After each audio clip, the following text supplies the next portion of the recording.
Hi, everyone. Welcome to the Disrupt the Defaults podcast. I'm your host, Rachel, and today our guest is Cindy-Zuniga Sanchez. And Cindy is the founder of Zero-Based Budget Coaching. So she talks about all things personal finance, financial freedom on Instagram, on TikTok. She has a website, offers courses, all kinds of good stuff. She is also a lawyer. So she did practice as a lawyer and now has switched over, and her side hustle has become her full-time job. Welcome, Cindy. Thank you, Rachel. Thank you. Thank you for having me. I'm excited for today's conversation. Me too. First, you went to school, you started off as a lawyer. How did you get there? Did you always want to be a lawyer? Is this something that happened unexpectedly? Where did this law school dream come from? Yeah, so I'm the daughter of immigrants born and raised in a low-income community in the Bronx where higher education was always preached as our key to, getting out of poverty, quite frankly. Yeah. And so for me and my family, we knew that going to college would be the way to realize the American dream. And so my whole life, I had college at the forefront of everything that I did. The way that I strive academically and school activities, school involvement, that was always with an eye to, I know I need to go to college, and oh wait, I don't have money to go to college. Yeah. So I That's real. also need to get scholarships and financial aid to go to college.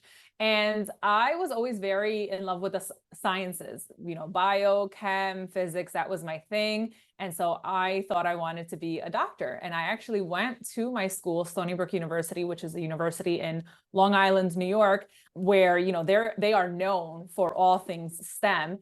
I thought this is it, right? I'm going to go to Stony Brook for the 4 years, and I'm going to go to their med school possibly for another 4 years, and then do all the other things that doctors do, right? But when I got to college, and I'm very grateful to share that I did get a full scholarship to Oh, wow. Stony That's Brook, which amazing. is, that was a big deal because, having not just your tuition, but your room and board paid for is huge, right? Mhm. And so for me, that made Stony Brook the very easy choice for where I was going to go to college. And so I got there, did my first year, did the chemistry, biology classes, all of that. And then they told me, well, now you need to get an internship. And I was like, oh, fabulous. Of course, I'm going to walk over to Stony Brook University Hospital with my resume in hand, and I'm going to land that internship. And so I walked with so much confidence. I remember slacks, a nice little button down, right? I was ready. I had my folder in hand. I actually remember that day so vividly. It was a really beautiful spring day. And I walk across from the main campus to the hospital, and I walk into the hospital. And suddenly I realized, oh, wait, people that are sick come here. People that have injuries come here. Wait, Cindy, you can't see blood. Oh, no. And so I ran out. Mm. Yeah, like really embarrassing, but my 18, 19-year-old self basically ran out. Like I walked in and I ran out because I realized I don't have the stomach for this. And it's terrible, right? But also really good. And the reason why I say really good is because I think it's good that I was so honest with myself. Yes. Immediately, I identified a weakness that I have, which is much of what the qualities that you need to be a really good healthcare provider, of being able to stomach these types of situations. Oh, definitely. Of being able to, treat your patients with the love, care, and attention that they need, rather than like feeling like you're going to faint because somebody comes in through the ER with an injury and blood gushing out, right? Like you need to be on your toes. You cannot be on the floor. And No. the floor is where you were going to find me if I proceeded. And so that's basically the long story of how I went from, I want to be a doctor, this is the career I want to go on, to maybe I need to do something else. And for me, my something else was, well, you know what? Let me try the next best thing. Let me become a lawyer. I love your story because you were like instant decision. I'm not doing this, and I'm moving on. And I think sometimes we think of that's a big life change. I'm sure your parents were proud of you that you're going to be a doctor. You're going to college to be a doctor. Everyone you said in your community who is pushing for education to be the way out, like you were doing the things, you got a scholarship. Right. And then all of a sudden you're like, nope, I'm not being a doctor. Yeah. Was it that simple for you? So that same day, I actually went to the Uh-huh. Harriman School of Business, which is our business school, and I switched my major that same Oh, day. you officially I switched it in the the same system the day. same day. Yes. Wow. The same day I switched my major. And you know what I think it is, Rachel? To be very honest with you, I think the whole time I kind of knew that I wanted to make the switch, Okay. but I was scared. Yep. Right? Because like you said, every immigrant parent's dream is Mm-hmm. for their child to be a successful doctor and, all this. And I think that I was a little nervous about pursuing this curiosity that I had to other areas like business, like law, like politics, government. And so I was scared, but I think that that day really showed me that no, you need to be doing something different and it's okay. And I decided to walk boldly, Yeah. quite literally and figuratively, and switch my major and then deal with the consequences later. And I remember, being in my parents' living room. I don't know if it was like that weekend or maybe the following week that I came back home to the Bronx. And I told my parents that I made that switch, and I was so scared. I thought they were going to be so disappointed in me, Yeah. especially because my father worked in healthcare for 25 years. He worked as an assistant in the operating room for Montefiore Hospital, which is I believe it's the Bronx's largest employer, Oh, wow. like Yeah. period. And I thought I was going to disappoint him. And to my surprise, my dad said, "Oh, thank God, honey." Oh. And he was happy for me because he saw Mm. firsthand how first year, how residents were treated, right? Medical residents. And back then, there are certain laws in place now, but back then when my dad was working, there Mm-hmm. were, resident burnout, residents working for days on end Oh. without sleep was so unbelievably common. And I Oh, think my wow. dad the whole time was a little scared to share with me the challenges that he saw in the medical field, because he saw that I wanted to pursue it and he wanted to encourage it. He wanted to support it, And so when I told them, I think my mom was a little bit like, "Oh, like, okay." My dad seemed to be more relieved. But then when they asked me, they were like, "Okay, so like, what do you want to pursue now?" And I was like, "Oh, I want to be a lawyer." They were like, "Wonderful." Yeah, it's like you had, usually are you going to be a doctor or a lawyer? You chose lawyer, so you still Yeah. chose. Yeah. So they were like, "Oh, we'll take it. They were like, "A win is a win. A win is a win." Oh man. Okay. So you were like, not being a doctor, I'll be a lawyer. And it's interesting because you were so worried about your parents kind of rejecting your decision. Yeah. And they didn't care as much as you thought they No, would. They no, actually were no. supportive and They were. happy that you were just doing something you wanted to do. So Yeah. I don't know. I feel like sometimes I know I work things up in my head of like what everyone Yeah. else wants from me. And then you Yeah. finally tell them and they're like, I could totally see you doing that. That's great. I think our loved ones just want us to be happy. Yeah. And I think that the truth is that if a friend, for example, is worth having, they will support you. Right? Mm, They will support you.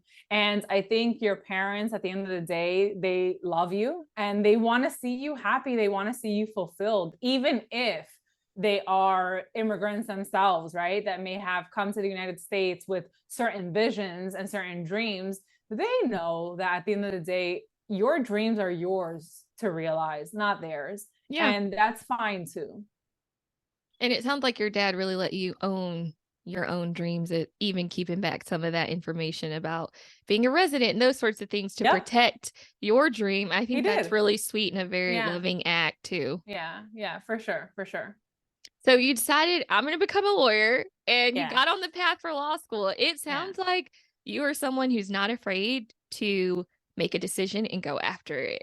Is Yeah. that Yeah. how you're wired? I think that I've been like that pretty much my whole life, because I always saw and I was hyper aware of the fact that the ability to make those kinds of decisions was such a privilege. It was a Yeah. privilege that my parents didn't have.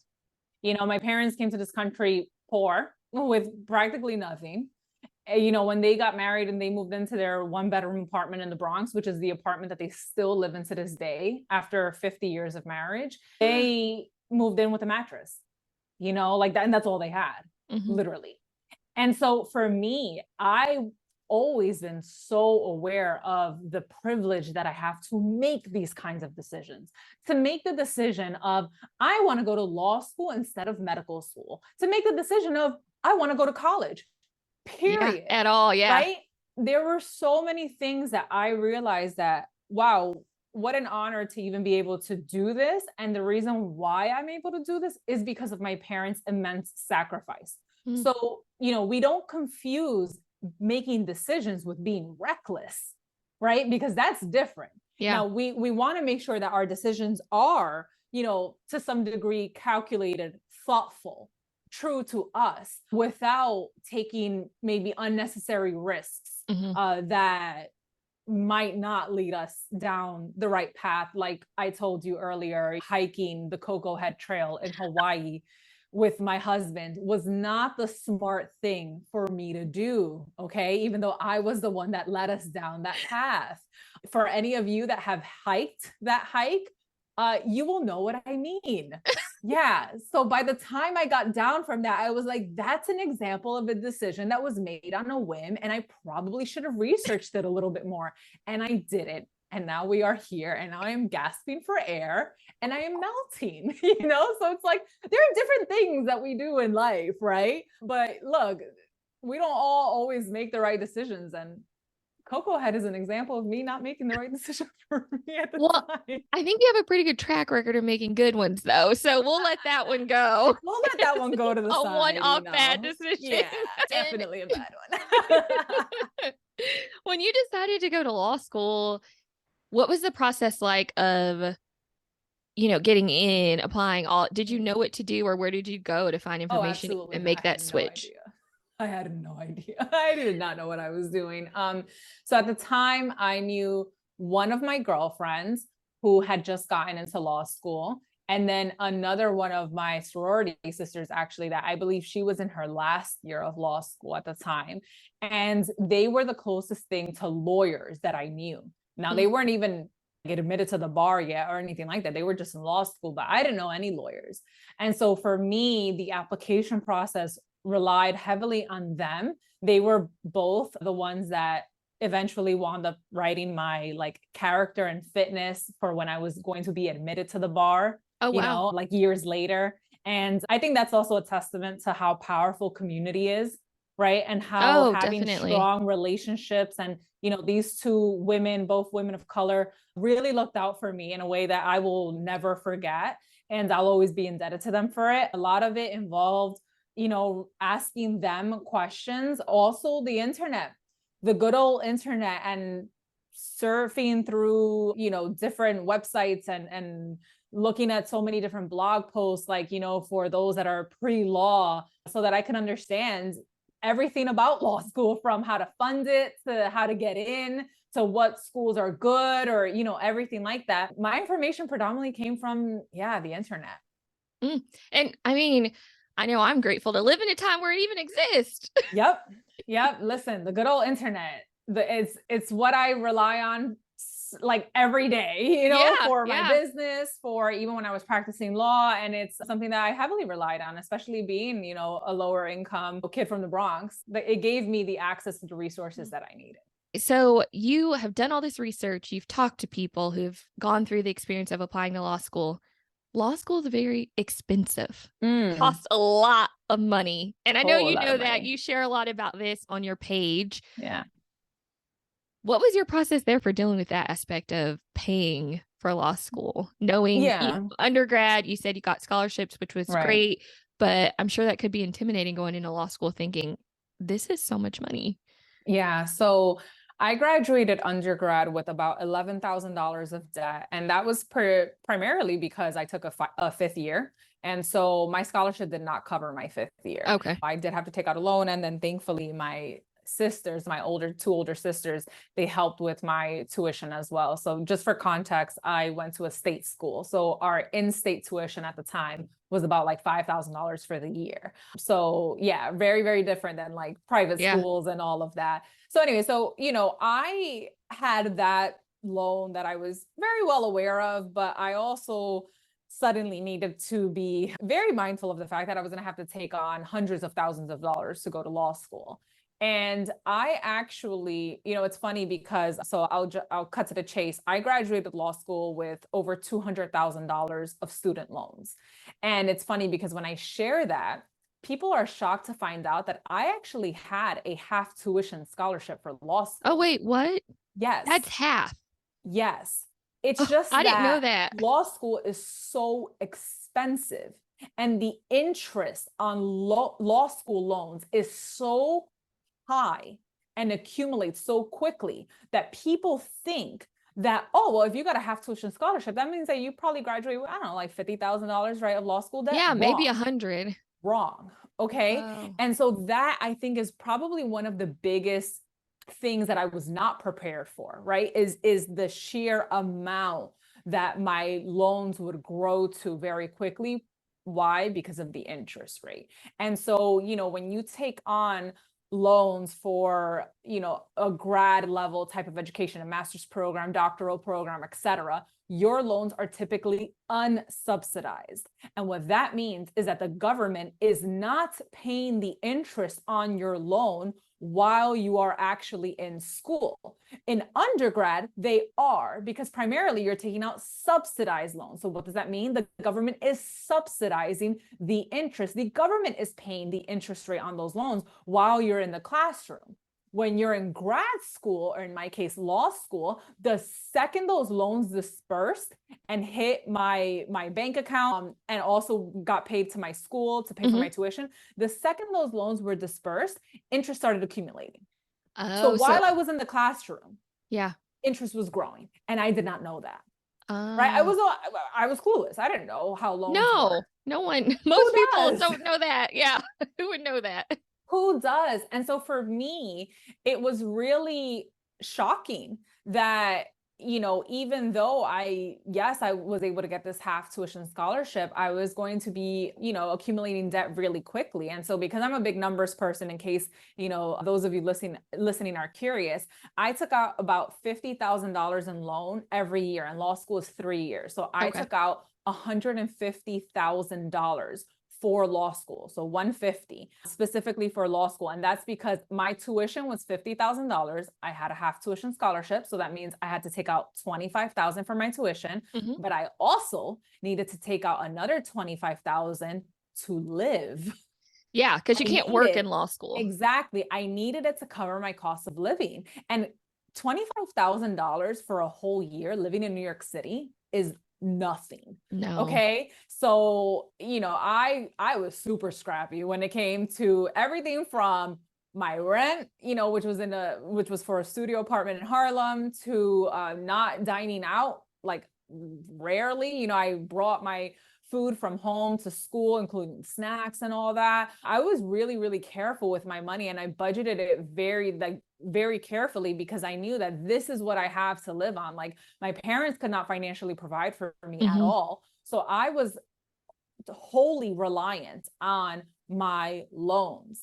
And so that basically made up the $50K that I took out for every year. And that $150K accumulated about a little over $40,000 just in interest. Just in the time you were in law school.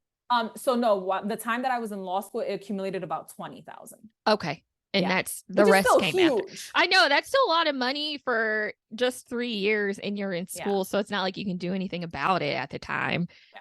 And you come out, then it adds another 20K. Yeah. Yeah. Because that's how interest grows. That's how interest grows. And it would have been a lot more had I not paid off my debt in as short of a time period as I did.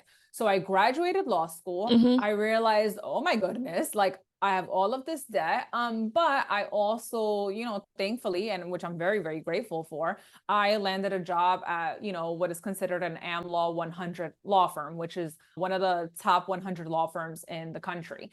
And these are like the very prestigious law firms, think like corporate, fancy, like the whole thing. And I was really fortunate to land one of those jobs, you know? Yeah. So out of law school, my starting salary was $160,000 a year, which back then, you know, this was 2015 for a 26-year-old. Yeah, that's a lot of money. Also a low income 26-year-old. Yeah. That was a lot of money. And so I really, you know, I decided rather than inflate my lifestyle and live in a fancy apartment and, you know, buy myself like a new car and do all these things, I'm going to pay off my debt. And I'm going to get very aggressive with it. I'm going to get very intentional, and I'm going to try to pay it off as quickly as I possibly can. And so I did just that. I paid off my debt in 4 years. And that is a big reason why that interest was actually as low, and I'm using air quotes, right? Low as it was. The ultimate interest that I paid was because I was pretty aggressive with it. If I had done like the standard repayment plan, which is what you're automatically placed on, it's like the 10-year repayment plan, I would have paid about $80,000 in interest rather than the 40 that I wound up ultimately paying. Yeah. It would have doubled. I'm like, you paid, I mean, who 4 years to pay off about $200,000 worth of debt? That is so fast. It's a lot. Yeah, it's a lot. And you know, the thing is that like it didn't start that way, obviously. Like I graduated from law school and I realized, wow, I don't know anything about money at all. I don't know how to budget. I don't know how to save. I don't know how to invest. I don't know how to build my credit. I don't know any of these things. And I also don't know how to tackle this mountain of debt. And so for me, I went to our good old friend, the internet, which we've already spoken about. Back to the internet. Okay, back to the internet. And I Googled, how do I get out of debt? Like quite literally. Yeah. I Googled, how do I get out of debt? What came up? Sorry, what was that? What came up when you Googled that? I'm just curious. Dave Ramsey. Dave Ramsey. Of course. So he's a big personal finance personality, really big on debt payoff. And, you know, him and a lot of other older white dudes came up, right? Yep. And you know, for me, I so desired to learn from women. I desired to also learn from women of color. I desired to learn from people that could kind of understand me, right? Because I believe that representation is so important, not just so that you can feel like, oh, I could do it too, but just so that you can hear from someone that is teaching from the lens of, I understand you, right? And I see you. That's what I wanted. And I went to bookstores, to my dismay, and found very few, if any, books written by women, let alone women of color. Oh. And that actually, you know, to preview, that's actually what really drove me to write my own book. You know, because I remember that feeling of going to the bookstore and looking for the book that maybe I could relate to, and finding that most of the books were actually written for and by older white men. Yeah. And that had a very different perspective on a lot of things when it came to personal finance, you know? And so for me, it was always really important to learn from voices that, you know, that I felt, like I said, that, you know, that I felt seen by. And thankfully I did find some, and they're actually women that I'm actually friends with now to this day. These are women that either endorsed or actually were interviewed by me for my book. And so 3 in particular are Bola Sukumbi, the founder of Clever Girl Finance. She's a Nigerian immigrant. She's amazing. Jamila Sufran, who's also, she's Jamaican, you know, founder of Journey to Launch, and she's amazing. And then we have my friend Janelle Espinal, who's the daughter of Dominican immigrants from Brooklyn, New York. And, you know, for me, learning from these 3 women in particular was so impactful, because I realized that, you know what, I can learn this. I can learn how to get better with money. And I did. And I committed to it. You know, I committed to learning about money, getting better with money, figuring out a plan where I could pay off my debt as quickly as I possibly can. Realizing, of course, that not everyone's going to be able to pay off that kind of debt in that kind of time period, right? Of course not. That involves so much financial privilege. But the principles that these women were teaching were principles that anyone could apply, no matter your debt amount, no matter your income level, no matter your background. You can apply this to your situation. And that's what I did. I took what they were teaching and I applied it to my situation. And yeah, in December 2019, I made my last payment to become debt free. And a few months later, the pandemic started. So God was kind of like, Oh, you thought you were going to spend that yeah. money. You thought, stay home. You did not get to go on a trip around the world shortly after. Stay home. Okay. Oh. Yeah. Yeah. Well, congratulations on Thank doing you. that. I can't imagine what a feat that Yeah. must have been. And I love what you said about representation, because around 2012, I started to try to look into this finance space and what I could learn.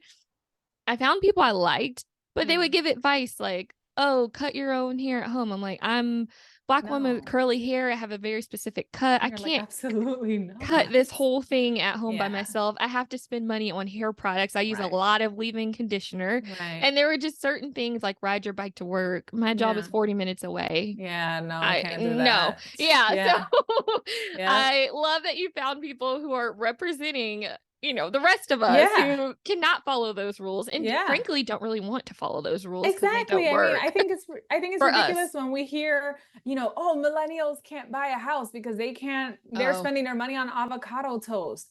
Really? That's why we can't afford I know. $800,000 houses, which require a what, like $160,000 down payment, not including, closing costs, attorney's fees, inspection fees. Like, come on. Yeah. Like, let's be real. Let's be real about what it really is, which Mhm. is, first of all, the pay gap is horrific. Okay, when it comes to how women get paid, specifically how women of color get paid Yep. compared to white men that are doing the same job, the pay gap is real and it's there, and it affects the wealth gap, which is how much money we actually have. Yeah. All right. And then we're also ignoring the fact that wages have not kept up with inflation over the At past all. decades. Nope. Like, come on, and so that's the thing, is that we choose to place blame on individuals, right? Or groups like millennials, rather than calling it what it actually is, which is that truth is that companies have not, and organizations generally, nonprofits, even government, all that, like society has not kept up with what we actually need to pay people. Yeah. That's the truth. And that's what I love about your brand. So you started it when you were a lawyer, so we can talk about that a little bit, but you've transitioned into the personal finance space full time. And I love that you bring up issues. You don't just focus on the individual, but you also talk about the systemic issues that are happening and how those issues impact us as individuals. So it's not always just a person who, they made bad decisions. That's why in their situation. But a lot of times there are systemic issues that are impacting people beyond what the decisions that they're individually making. And so like you help people to do the things they can do to improve their situation. But you also say, I'm aware there's other things going on. And here's how we can kind of use our voice to start to change those things. So I really like that about your platform. Thank you. Thank you. And I think that's why representation matters.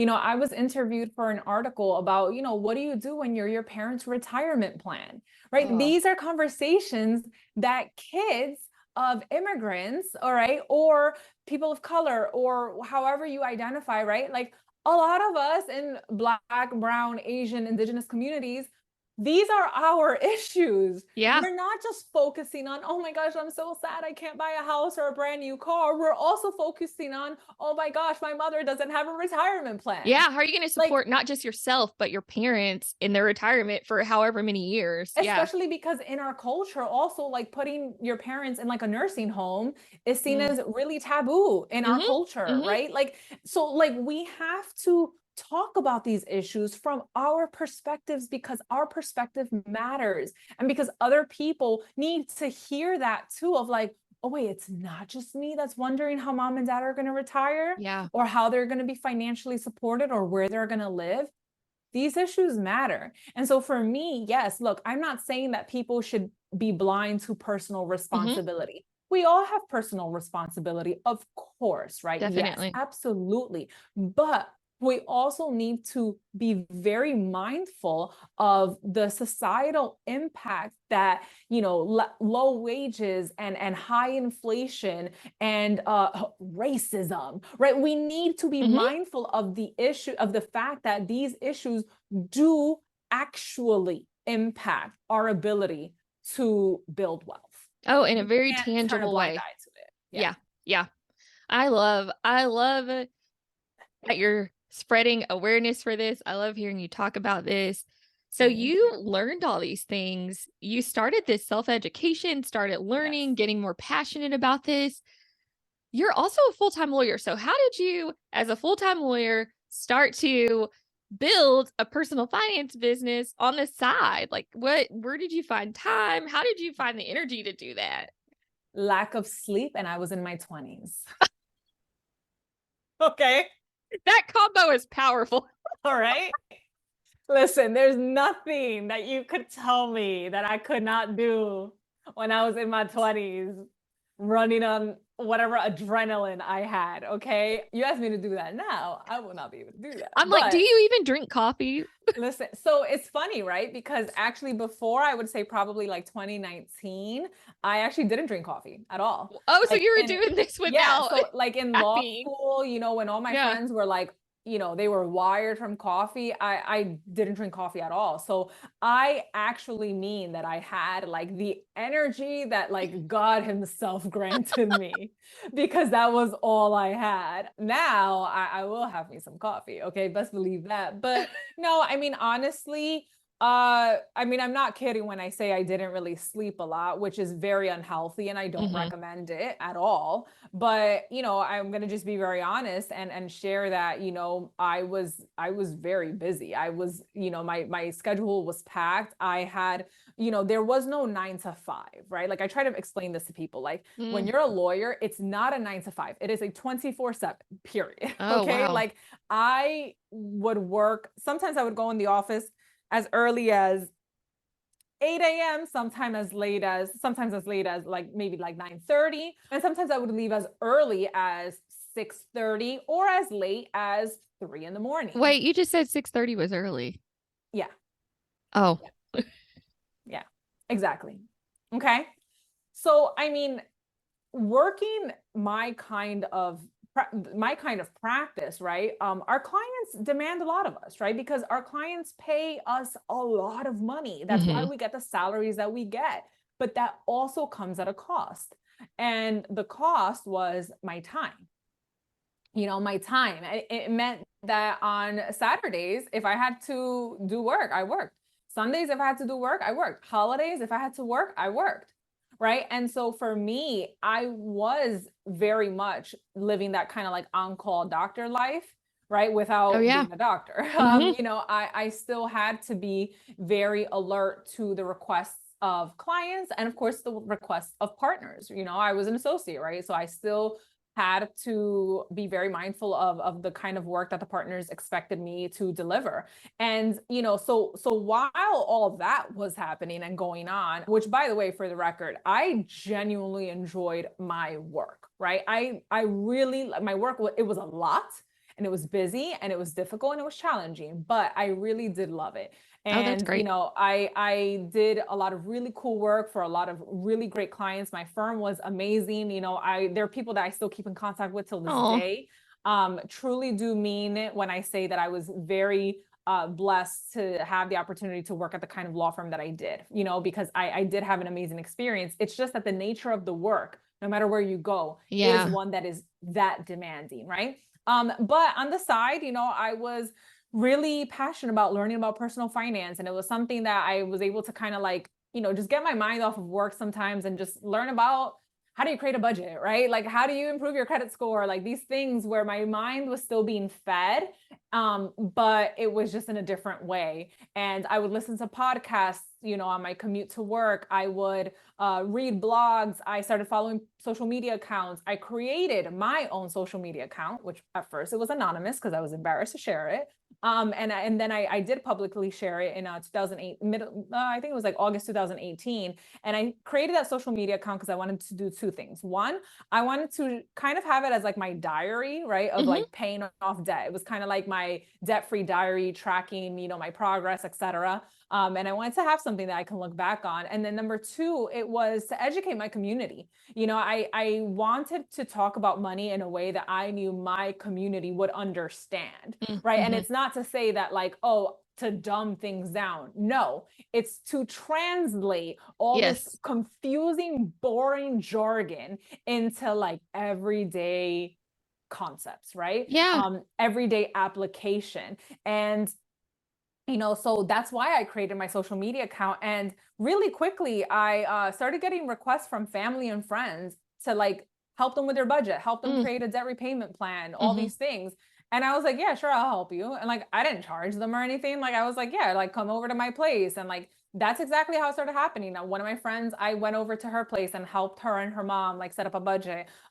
For a couple of my other girlfriends, they came over to my place and like, and I saw their like at first when we sat down, it was kind of like they were so embarrassed, right? Because like I Mm. needed to see all their numbers, right? Like Yeah. to help Yeah. them, I need to know how much money you make. And up until that point, I think the only person who I knew how much money they made was like, probably like my sisters and like Hmm. my at the time my boyfriend, now my husband. But I didn't know how much money my friends made, right? Because we don't talk about that kind of stuff. Yeah. And all of a sudden now my friends are quote unquote getting like financially naked, right? Like they're telling me how much Yeah. debt they have, That can how much feel money very they made. vulnerable. Yeah. So vulnerable. And I started to really learn that personal finance is not just is not just finance, it's personal, Hmm. right? It's emotional, it's behavioral. And I started learning how to become a coach. I started really learning what it means to build wealth in our communities. What does that Hmm. actually mean? What does that look like? And I took on like, these like free clients, so to speak, which are just my friends and family. And then in early, like early, the first week of January 2019, I started taking on paid clients, and I offered very low cost budget services. I mean, my first set of clients, I asked them for $100 to meet for basically 2 hours, which now, like, Yeah. you're not going to find someone that does it for less than like, I don't know, $500, Yeah. seriously. But the thing is that for me, I didn't care about the money because Mm. I didn't really need the money. Oh yeah, you're still working. I was still working, right? Full time. Like I had this, very lucrative career and so for me, it was more of just because like, I don't, these are people I don't really know. Like I'm going to charge them something, right? I'm like, Yeah. I think $100 is fair enough. And so I started meeting people on weekends at coffee shops, in Harlem. We would support small businesses. And so we would, buy like a pastry and a coffee at the coffee shop and we would use their space for 2 hours, And so I was like simultaneously supporting small businesses in Yeah. Harlem, which is at the end, that's community is my heart, right? And so Hmm. like had the opportunity to do that, had opportunity to help people with their budgets and creating debt payoff plans and teaching them how to invest for retirement, right? Like all these things that a lot of people are very intimidated by. And so I started doing that. And then on Sundays, I was actually also a Sunday school teacher. So Oh, in for our church in Harlem. And so after that, I would sometimes have a session with the client. And so I didn't really sleep a lot. I did it. yeah. I did it. I loved what I was doing. Mm. And that's, I think, how I started realizing that there was something there. Yeah. And Yeah. it sounds like it naturally just started picking up after you started meeting with friends and family, word of mouth. You had this new Instagram account and it Yes. just started to take off and grow and people were connected to you. What what took you from, hey, this is something I like to do on the side.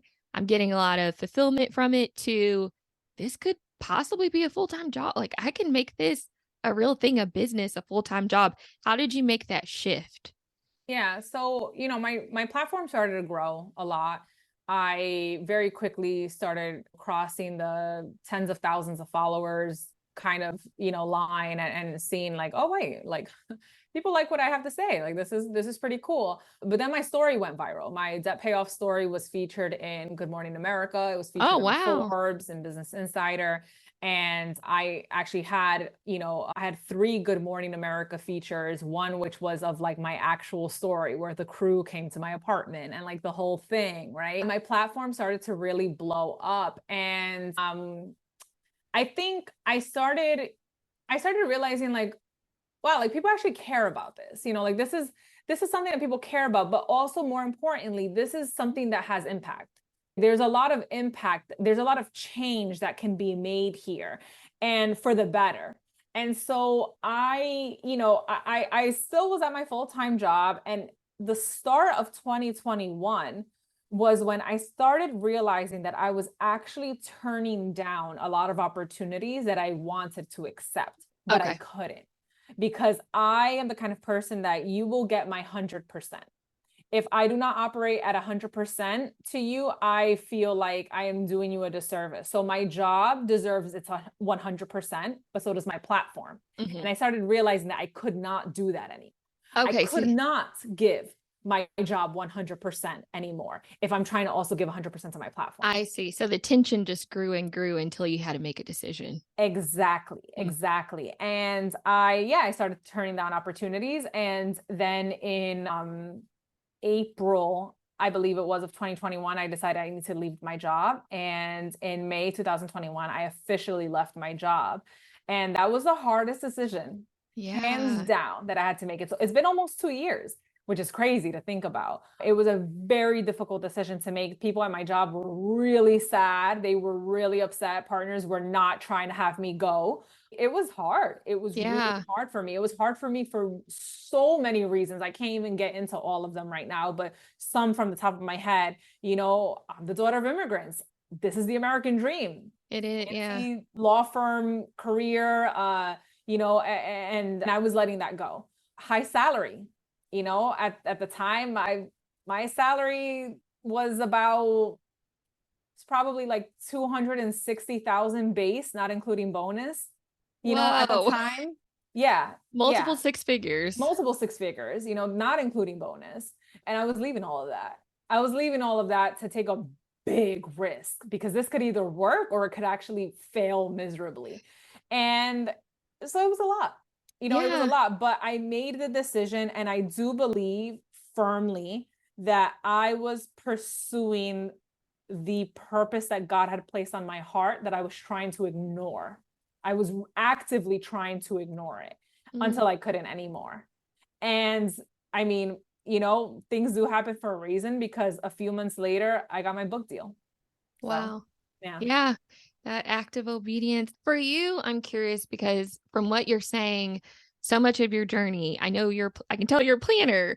You are logical. You like numbers. You like things to be planned out. You like to know what's happening. And you made a huge leap to go from very well paid lawyer, prestigious law firm, to go off the path and say, I'm going to pursue personal finance, something totally different, my own platform. You're a solopreneur starting out, I imagine, doing this on your own. You said it was purpose. Like you feel like it Yeah. really is a God-given purpose.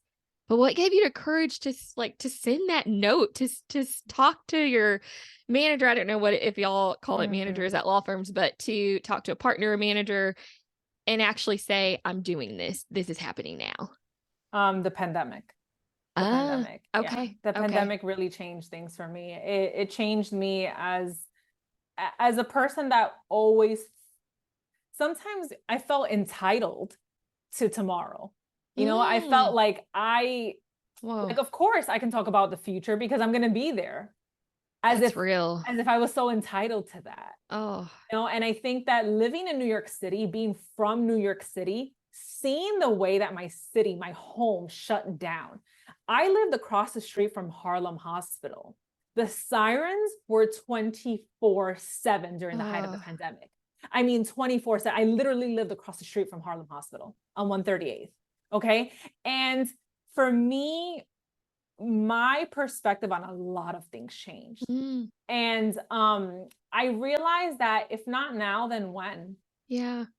Right? Like, if not now, then when? Like, be bold, say yes, dare to pivot.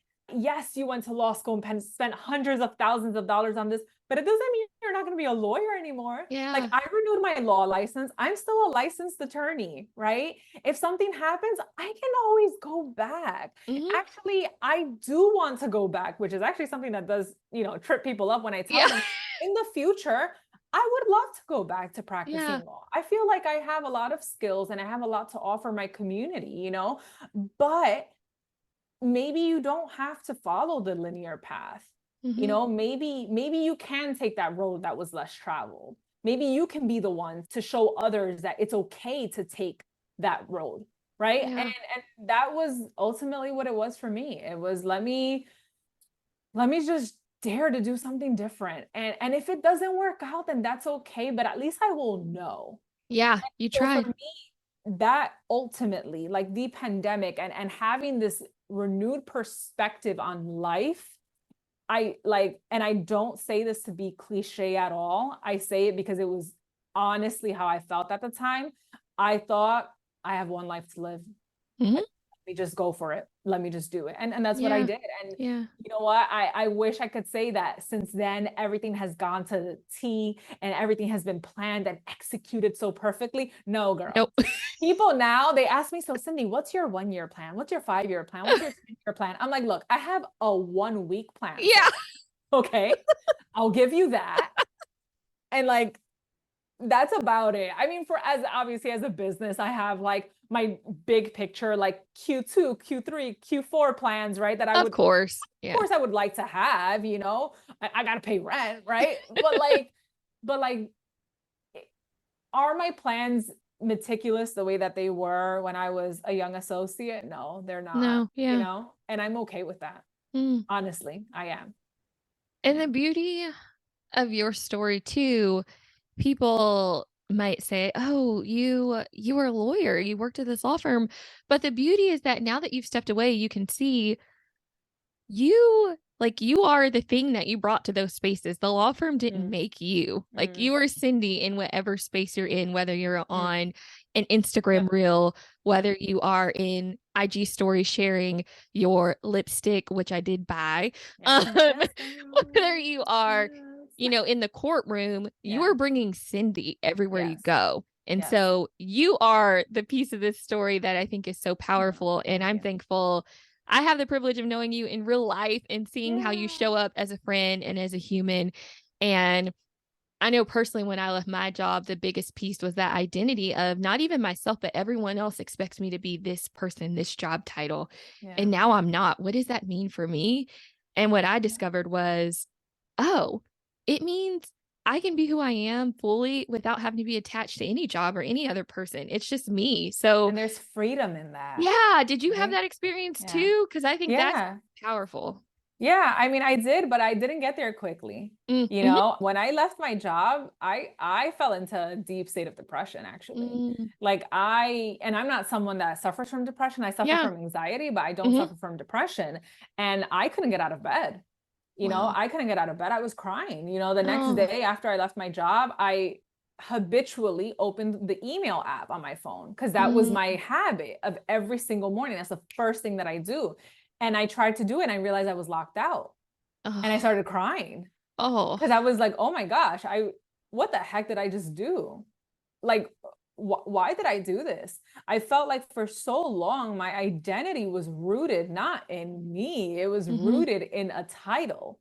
It was mm, rooted in the fact that I'm a lawyer. wow. And I think a big part of that is because as a daughter of immigrants, that was what I was supposed to do, right? My Mhm, whole life, this is what I was supposed to chase.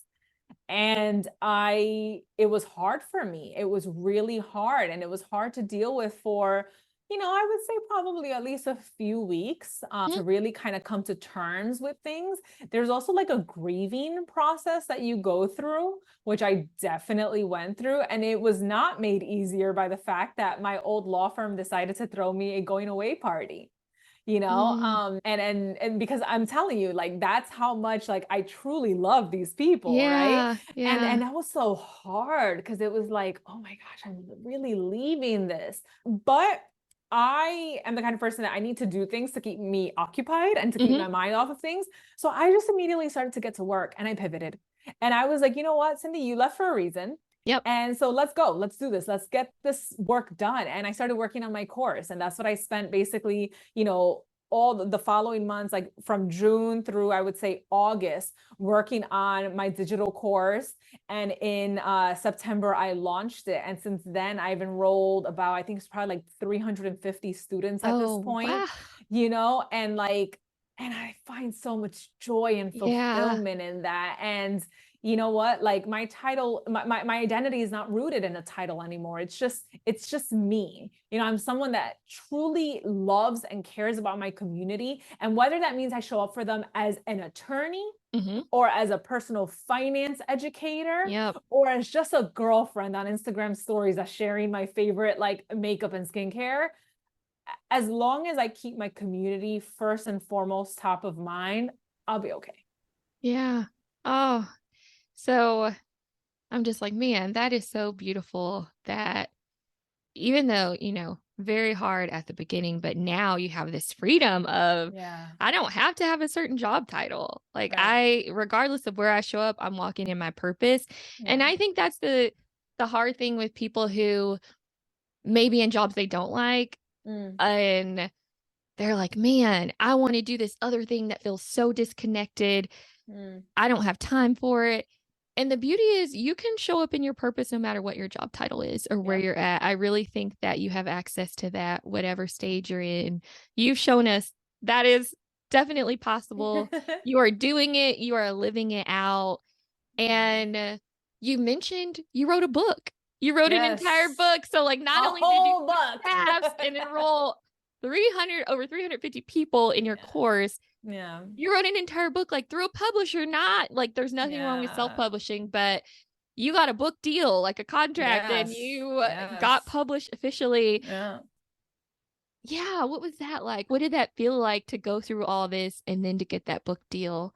Oh, it was a whirlwind, you know. So in the fall of 2021, I started being in talks with my publisher, which is a global publishing company. It's called Wiley, and they're very known in the world of like academia, personal finance books, all of that. So it was really like a dream for me, you know, a dream come true. And it was really surreal, you know, because it was like, wow, this thing that basically drove this journey, right? Of a lack of representation, a lack of information from people that looked like me or had a life experience as me. And now I was able to do something about it, right? Like I Yeah, was yeah. actually going to be able to do something about it. And for me, it was truly amazing. You know, I wrote my proposal, submitted it, the whole thing. And first week of January, I started writing. You know, I started writing and it was hard. Most of 2022 was spent on writing and editing my book, which was a challenge because I actually had to, again, say no to certain money making opportunities Yeah. because I was so focused on my book.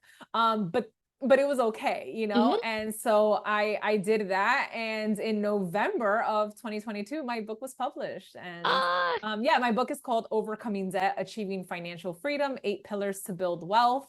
And it is my greatest accomplishment to date. oh, oh, okay. So your book, Overcoming Debt, Achieving Financial Freedom, 8 Pillars to Building Wealth. You all check it out. Amazon, all the Yes. bookstore. Where else can we get it? Yeah. Target, Barnes and Noble, Bookshop, which supports independent bookstores. So if you want to support your favorite local bookstore, you can do it through Bookshop. And you know, or if you want it next day, Amazon. Yeah. So local bookshop if you can, but if not, Yeah. it's okay if you order from Yeah. Amazon. Yeah. And in your book, one of the things that you talk about, because I think for a lot of people, they either don't have debt or once they pay it off, it's like, what do I do now? Yeah. And when it comes to budgeting, there's only so much you can do to stop spending money. Like at a certain point, you can't cut out anymore. We have to Yep. pay either rent or mortgage. We have to eat. Mm-hmm. There are just certain things you can't cut Mm-hmm. out. Mm-hmm. You have a portion in your book that talks about increasing income. It can be in your day job, your 9 to 5, or that can mean starting a business, a side hustle. Yeah. Tell us a little bit more about what you think when it comes to increasing income. Yeah. Yeah. You know, I think that for me, I always thought that the way that you make income and the only way you can increase it is through your regular day job. Mhm. And I didn't realize until I was already in it that you can also have side hustles. You can have creative pursuits or non-creative pursuits Yeah. where you can make money. And what I mean by that is, for example, you might just want to make some extra cash through Postmates, Uber Eats. You know, it's not something that it's like, oh, I'm so passionate about this, right? But it's just something to make a little extra cash. And that's a great thing that you can do, right? Mhm. Those are great options for side hustles. Some people are more middle of the road where they like to dog walk, right? So that's really popular in, where I live, like Jersey City, New York City area. I'll actually see like the dog walkers during the day. Like if I have to go Yeah. to like the grocery store or whatever, I'll see them, right? And that's a great way that you can make some, side income as well. But then there are also ways that you can either take things that creatively drive you, like if you are really into candle making, right? I think I use candle making as one of the examples in my book, right? Where you can make, like, I find that there's a lot of now interest with more like soy candles, for Mhm. example, right? And all of a sudden you're like, oh wow, like I can make this, right? And so you start doing that. That's awesome. But then there's also ways that you can leverage skills that you already have. So if you're a teacher, you can start, a side hustle where you're tutoring. And now virtual tutoring is it. And so tutoring now is actually much more cost effective than it used to be, because before, not only are you spending potentially time commuting there and back to Yeah. the location, right? So the time that you are spending, but also the money. If you're in an area like me, for example, a Metro card, Yep. right? Or spending on gas Mhm. there and back, and your time, that's really significant. Versus now you can just 5 minutes before your call, hop on your call. Once it's done, it's done. You're Yeah. saving on time and you're saving on commuting, and you're taking skills that you already have and you're leveraging those skills. So I would challenge people to think about, right? Make those lists. Make lists of things that either you can do because you just need to make some extra cash, Mhm. right? That you're not particularly like passionate about, but that's okay, right? You don't Totally have to fine. Yeah. be. Totally fine. Like Uber Eats or delivery services, driving Lyft, right? Like things like that. You can do something more middle of the road that that you are passionate about, that you like to do, like dog walking, for example. Or you can take skills that you currently already have. And before you tell me like, oh, I don't have skills, really? We You all do. have skills, so We no one all have can say skills, that. okay? I'll Don't give say you an that. example. I have a virtual assistant, Mm. and she helps me with a lot of the outreach for bookstores, because that takes time, right? So like Yeah. independent bookstores, for example, that don't like usually work directly with big publishers, how do we reach them? That's something that would take a lot of my time when I'm trying to do other projects, right? But she can help me on that.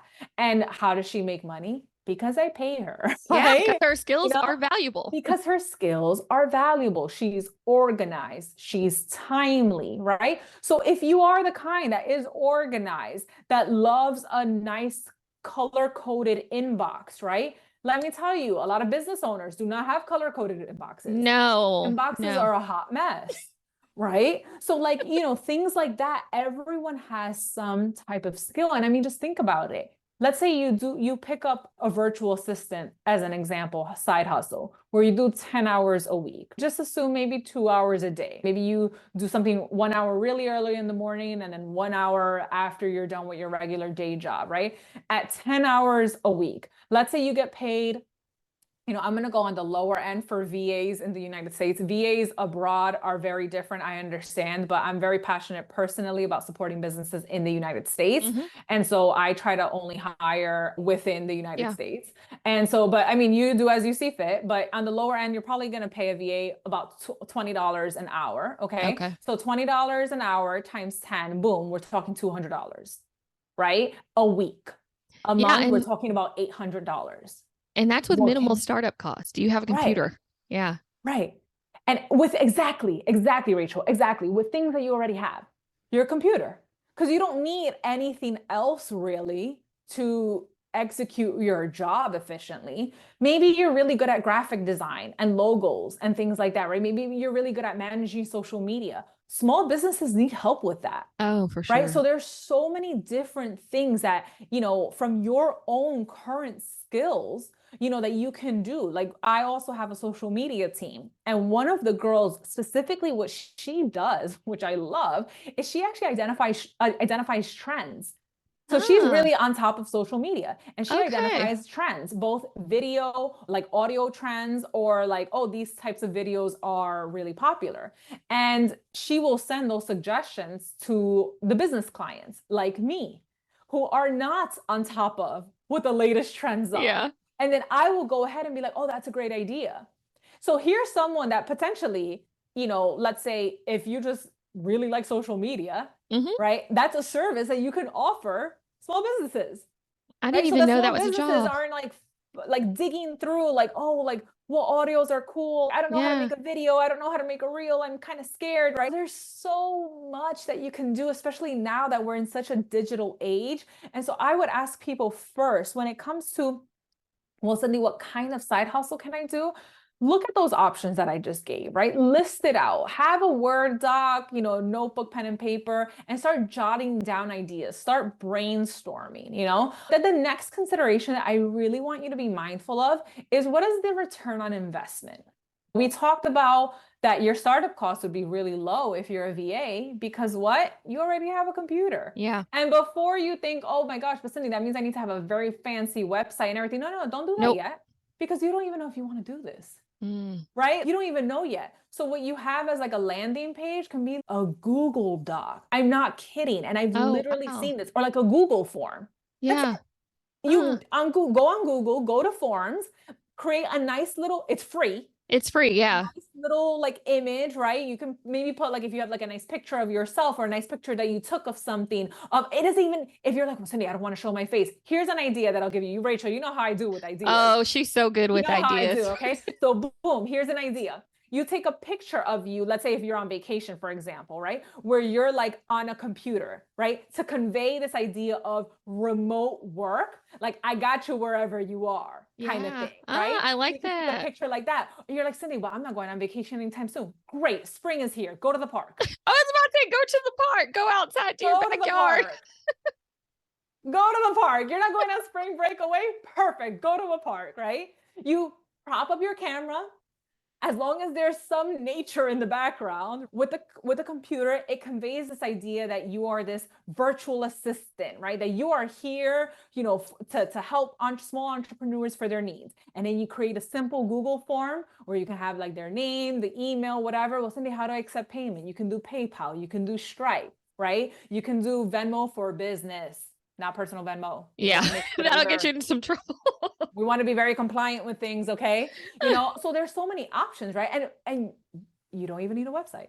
So like Mm, start thinking about, how can I do this as with minimal cost as possible? And that's how I started my business. My yeah. business, Instagram, free. That was my marketing. Yep. No, I didn't even have an email list at the time. I started with like a free website design. My website was horrible. But it was free. It was so bad, but it was free, So you start with what you have. And then what I needed was really my computer and like Google Sheets, Yeah. like to help clients with like their numbers and their budgets and all of that. So start with what you can. Mm, If you are thinking of like, well, Cindy, I'm going to go all in, but this is the kind of business it's a, let's say, a goods, like a products-based business. It's going to require inventory, storage, labels, shipping, all of that. If that's your jam, make a plan. Okay. yeah. Yeah. So write it out, write it out, write out everything you're going to have to spend money on. Everything from the little thank you cards that sometimes small businesses spend money on, tissue paper, the boxes to ship, the labels, the actual product that you're offering. Be very mindful of these upfront costs and then ask yourself, is it going to be worth it? Is Ooh. it going to be worth my time and energy? And the answer might be yes. And if it's yes, that's wonderful. But have the information at the outset. Mm, I see that one of the biggest mistakes that a lot of small business owners make is that they just jump into things clueless. Like yeah. completely clueless. And I think that, there is something to being bold, right? And to stepping into things, and that's awesome. But if it's something that you can see maybe has the potential for growth, do the hard work at the outset where you're kind of investing a little bit more time and energy so that you can have, like I said, some sort of plan in place before you just, dive in. And then once you are in, is then when we start thinking about, okay, things like We need a website domain, most likely. Yeah. Will you want to trademark your stuff? You might need a trademark attorney. What kind of business entity are you going to set up? An LLC, a sole proprietorship, right? Like a partnership. Like that's when then you can start with these more like legal questions, which are very important, super important.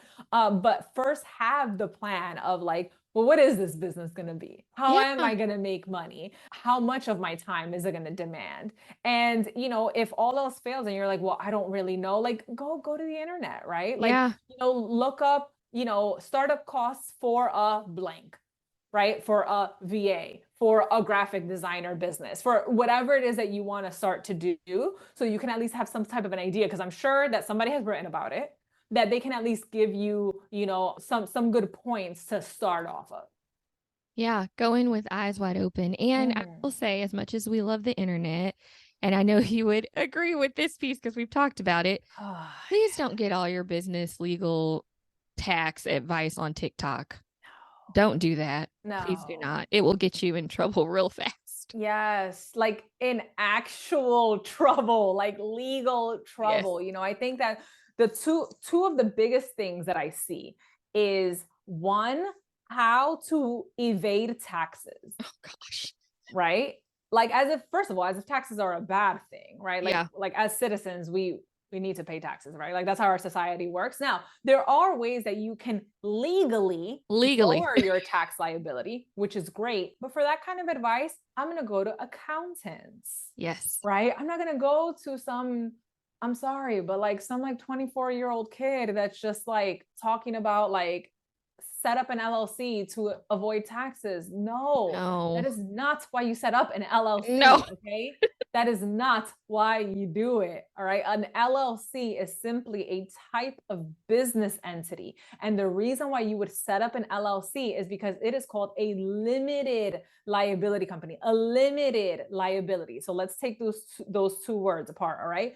An LLC essentially is where you're going to create this business, which in the eyes of the law is basically like a person, right? And through that business, through this person, right, is where you're going to conduct all of your business activities. So this person is going to have their own bank account. Like for me, I have a bank account. It's not under my name. It's not under Cindy-Zuniga Sanchez. It is under Zero Based Budget Coaching LLC.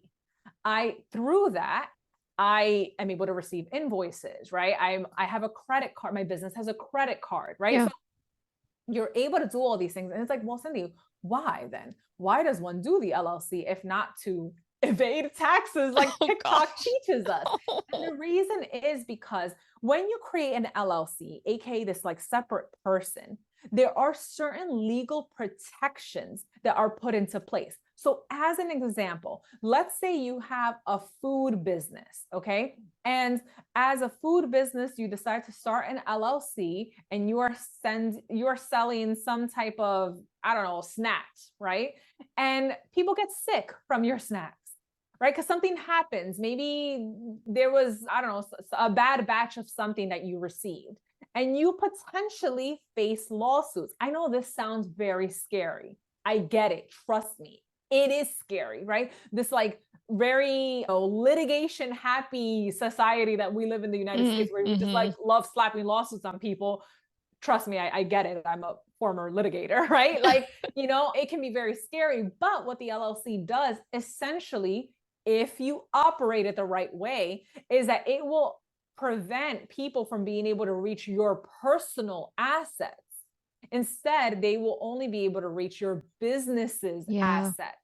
You know, and so the reason why we have these protections in place is because businesses, and a lot of LLCs especially, right, were run by humans. Like things happen. Okay. And so we want to make sure that we're putting these legal protections in place. And that's why we want to protect ourselves. Let's say you have a really bad contract with someone and they, you know, they do you dirty, and now boom, all of a sudden they slap you with a lawsuit. And you're like, oh my gosh, like, are they going to be able to tap into like my savings account, for example, or take my house, your retirement, all these things, right? Like, so now you're going to have certain protections in place. It's not that I'm saying that I want you to set up an LLC so that if somebody tries to sue you, you can be like, haha, you can't touch me, right? Like, no, No. And some lawyers will communicate it that way. Mm, No, that's not at all what we want to do. All right. We want to do things that the law allows us to do. So, of course, we want to take advantage of these opportunities that we have for certain things, but don't just create an LLC because you want to just like avoid the law, because the LLC needs to be working, like it needs to be operating. Okay. You need to actually have like separate books, right? Like your accounting, like there has to be a service or a product that is being sold. You can't just use it to kind of like shelter money, which sometimes I hear people talk about. And it's like, oh, don't do that. oh, And it's not something that you do to just like avoid taxes. People are like, oh yes. yeah, you could just like write things off. You could just write it all off, right? You don't even know what you're talking about. How dare you teach Oh, people about that? yeah. Okay.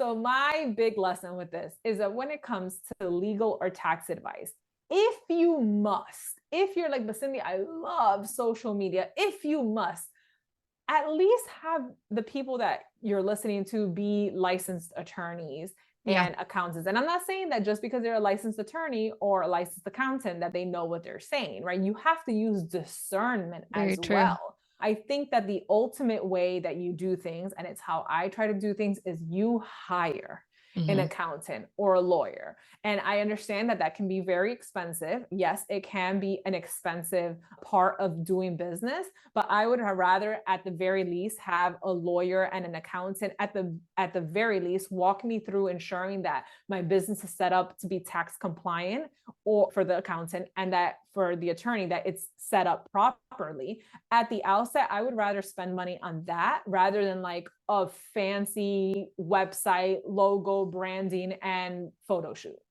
right? Like I would Mm. rather invest in those pieces at least first, and then you go and you do the photo shoot and you do all the fancy things, And that's right? great advice because I think in my 20s, when I was I've always just done entrepreneurial things on the side and enjoyed it.